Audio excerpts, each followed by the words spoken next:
History of Slavery by Haley Soroki and Sidney Bernstein. African Americans were sent to the Americas to become slaves. They sailed across the seas and oceans on boats in rough conditions.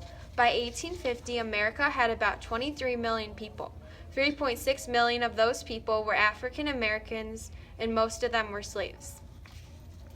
In 1793, Eli Whitney invented the cotton gin. The cotton gin increased the production of cotton from 3,000 bales a year to 4 million bales a year. Before the invention of the cotton gin, slavery in North America was dying out, but due to this invention, slaves were again needed, and the amount of slaves in North America, especially in the South, rose rapidly. Cotton made a huge impact on slavery in the South. Many more slaves were needed because the cotton gin increased and made it an easy and fast way for slaves to produce cotton. Cotton was sold for lots of money. It was a huge part of the economy, and more cotton meant more slaves were needed. Most slaves were taken forcibly from the coast of West Africa and faced to endure 3 to 6 weeks on slave ships. The Middle Passage was a great way to get slaves from Africa to the Americas to help produce cotton, which was traded with Europe for luxurious items including guns. On the ships, the slaves were very cramped and could neither sit nor stand.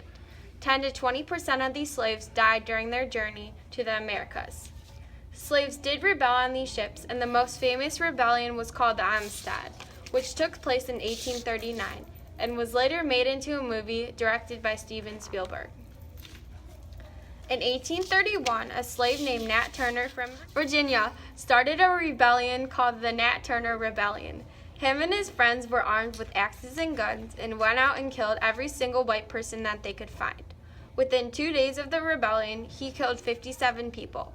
In the end, Nat and his friends were caught and hung by white people. Compared to the South, the North had very few slaves. The North never came close to having the amount of slaves the South had. This is due to cotton production in the South, and all came back to Eli Whitney and his invention of the cotton gin.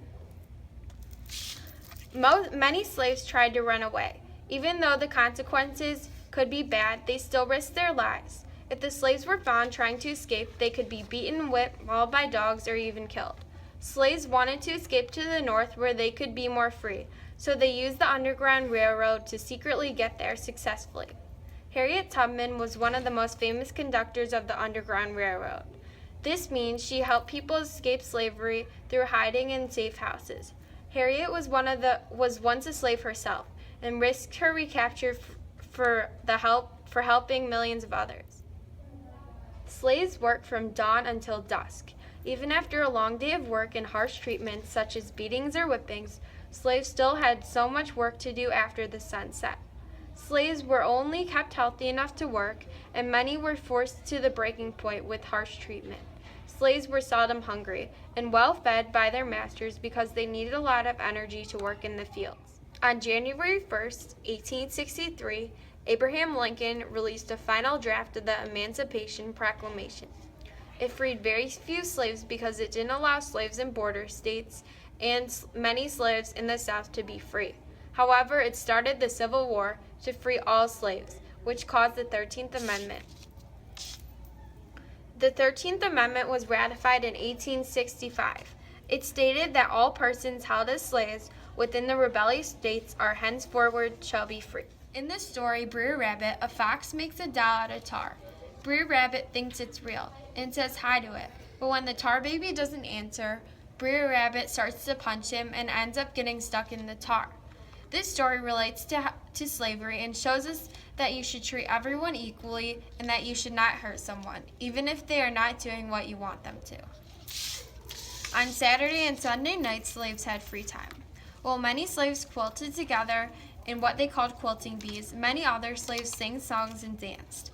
Many of these songs contained secret messages such as "Meet us this time" or "Don't give up hope," and many talked about escaping. Slaves also went to church and read the Bible.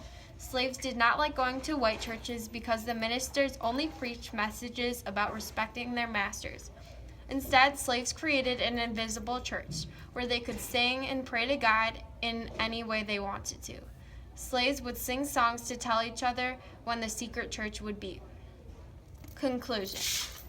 In conclusion, slavery was very bad and one of the most embarrassing things in U.S. history. Slavery was the reason for the death of millions of enslaved people. Slavery was the basis for racism in North America and all over the world. Who's knocking my door? You, since you're not even paying attention and playing on your phone, go sit outside and tell me who's knocking on my door. Oh my God, I'm gonna suspend whoever is knocking on my door. I'll just put this camera in the class across my hall and it will record whoever knocks on the door, and I can finally get revenge.